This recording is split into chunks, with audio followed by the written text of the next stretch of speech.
everybody, welcome to my channel. My name is Victoria Montefusco and I'm a lover of all things when it comes to makeup, fragrance, and beauty. Today is going to be a chill fragrance video. I'm not wearing any makeup, I'm wearing my glasses. We're just having a chill day doing some first impressions of some fragrances. So I have some designer fragrances here. Some of these are high-end designer, some of these are a little bit more on the less expensive side, but I have some fragrance decants that I purchased from Dior.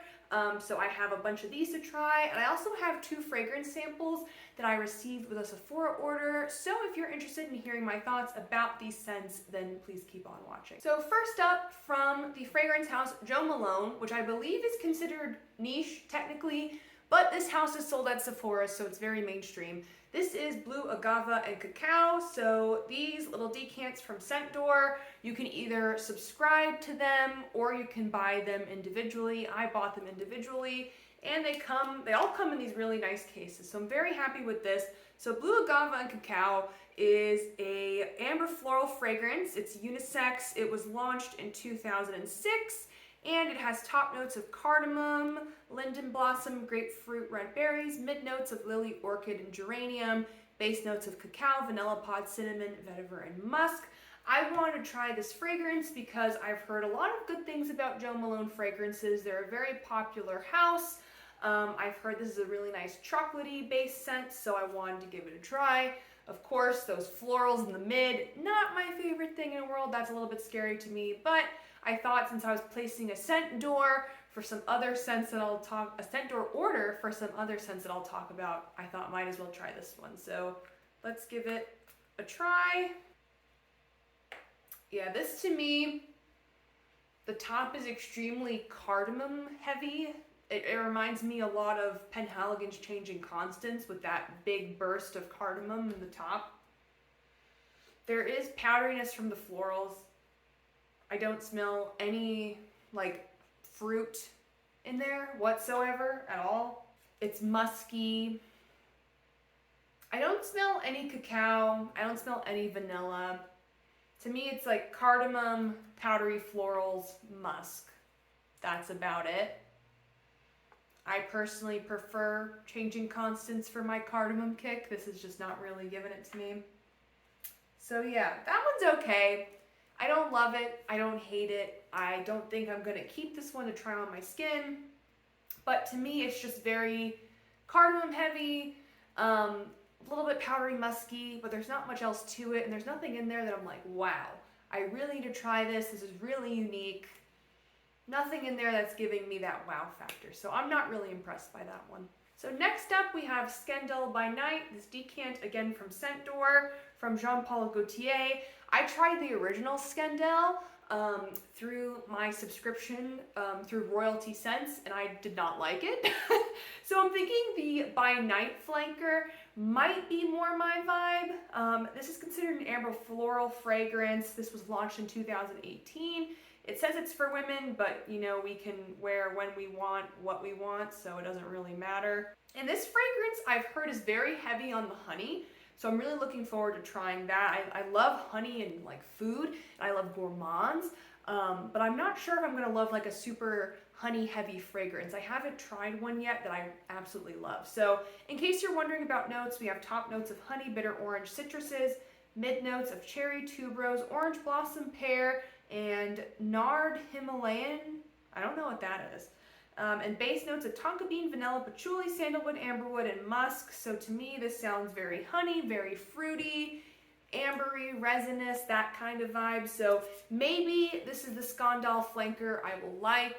I do absolutely love La Belle by Jean-Paul Gaultier, but so far Scandal has not been a hit for me, so this might be the flanker, we'll see. This to me smells like a stereotypical like Victoria's Secret body spritz, like body mist. This is taking me back to like the early to mid 2000s. Well, I wasn't really like, I was like a baby in the early 2000s. So I guess it's taking me back to like mid to late 2000s. Like 2010 to like 2006, 2005. Yeah, this smells like every teenage girl from that time that I looked up to, and I don't like it. Yeah, this is very sickly sweet, very honey, very just like generic floral honey fruity body spritz. It's very young. I mean, I'm young, but this is like too young for me. I know like some people here on YouTube say that like certain fragrances give them like a stripper vibe, and I've never understood that until now. Like this to me is a stripper vibe. I hate saying that, and like no shame to sex workers, like at all. You know, you do you. You gotta do what you gotta do to live. But yeah, no, I don't like this. No, thank you. It's just very. It's. I don't want to say trashy. It's not trashy. It's just very young and very not classy. I'll put it that way. But that fragrance is not for me. So we have another designer fragrance. It's a bit on the lower end of the price scale, and this is a decant of Pure Excess for Her from Paco Rabanne. This is a fragrance for women. It was launched in 2018, and it was actually created by a perfumer that I like recognize the name of, and that's Quentin Biche. I really enjoy Tara's channel. I believe that's her name.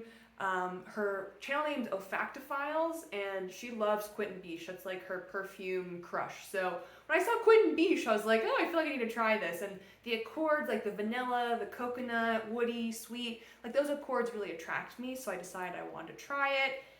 So there are no like top, mid, base like breakdown here, but there are notes of popcorn, vanilla, coconut, ylang ylang, peach, orange blossom, ambrette, white musk, amberwood, sandalwood. I've heard this fragrance is like popcorn, but in like the best way possible. And I have tried one other popcorn fragrance, which is called What About Pop from the House of Oud, and I did not like it. So maybe this is more my speed when it comes to like popcorn notes, popcorn fragrances, whatever you want to call it. So let's give this one a try. I do like one Paco Rabanne scent. I've tried Olympia before, and I do like Olympia, and I own a full bottle of Olympia. So I do like that one. Maybe this one, again, will be for me. I'm not sure. There is something about this that is giving me Olympia. What? It's like salty vanilla. Did they put Olympia in here by accident? I am getting Olympia vibes. That is so weird. Let me know if you all have tried both or if you all own both. Do Pure Excess and Olympia smell similar to you? Like, I'm getting that aquatic salty vanilla that I'm getting with Olympia. I'm not getting popcorn at all. I'm not getting coconut at all. I'm not getting peach at all. I'm just getting that aquatic salty vanilla. That is very weird. If I didn't know better, if someone just put this under my nose, didn't tell me what the fragrance is, I'd be like, oh yeah, it's Olympia. Maybe they like messed up the decant? I'm not accusing them of anything. It's just like, I find it weird that this smells so similar to Olympia, and like, they're not the same, and they're not supposed to be similar. So I find that very weird. Okay, well that to me smells like Olympia. That's very odd. So next up, also from Scent Door, got this decant of Feb Delicious by Dior. So I got two decants of like high-end Dior fragrances, and these two were what spurred me to make this order. I've been wanting to try this fragrance for forever. I've heard it's amazing, and they had a decant of it. So this is a amber vanilla fragrance. It's unisex. It was launched in 2015, and it has top notes of lavender, mint, bergamot, mid notes of sour cherry, jasmine, freesia, base notes of tonka bean, vanilla, cacao pod, caramel, praline, benzoin, milk, sandalwood leather, and cedar. I've heard this is like a wonderful chocolatey gourmand. You all know I love my gourmands, so I knew I wanted to try it, so let's give it a try. The opening for like 5 seconds was extremely sharp lavender and mint. And then now it's settling into something more dessert adjacent. I wouldn't call it dessert like or like gourmand. I would say it's like on the way to dessert. It's not quite gourmand enough for me. It's very milky, very powdery, very powdery. There's a little bit of cherry / like almond vibes in there, which makes sense to me. I don't really smell chocolate like in particular, but I think it's like a powdery-ish like chocolate vibe that it's giving. Definitely smell like tonka and vanilla and milk and all of that. To be honest, I don't really like this. It's too lactonic, it's too powdery, it's not gourmand enough for me, and it's not what I was wanting it to be. So for that reason, Feb Delicious is not for me, but I am glad I tried it, because if I wouldn't have tried it, I would have always been wondering what I was missing out on. And now I know it's not for me. And last but not least from Scent Door, but not last but not least for the video, we have this decant of Vanilla Diorama. This is a unisex fragrance. It came out this year in 2021. It's considered an amber vanilla. And this fragrance is controversial. Some people on YouTube absolutely love this. Some people on YouTube are extremely disappointed by this. So I'm very curious to try it. It seems to be like a very like vanilla-y, kind of like boozy scent. If Fragrantica will load for me, hopefully it will. So in case you're wondering, Vanilla Diorama has top notes of orange, pink pepper, and lemon, mid notes of rum, cacao, cardamom, base notes of bourbon, vanilla, sandalwood, and patchouli. So this to me sounds like a boozy, slightly citrusy, slightly spicy, vanilla kind of scent. I love boozy scents. I have some in my collection, absolutely adore them. I love vanillas, I love gourmands, blah, blah, blah. You know the drill. So I want to give this one a try because I want to see why it's so controversial, you know? This is pleasant. To me, it's a little bit similar to Guerlain Spiritus Double Vanille, just from smelling it. Because like both of them are like boozy vanillas. But to me, Spiritus Double Vanille is darker, deeper, richer. This is a bit lighter.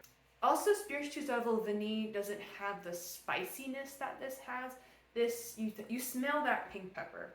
You smell cardamom. Like it's clear what you're smelling in there. And like you get a little bit of that patchouli. Like there's some spiciness, there's some dirtiness to this.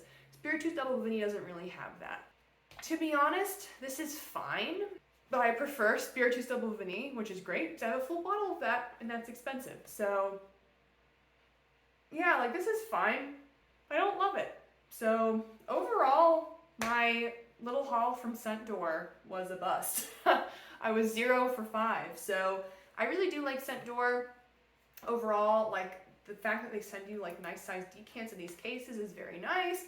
Quick shipping, etc., etc. They have coupon codes sometimes, and I like they don't need a subscription to buy individually. But, you know, I wish the fragrances would have worked out.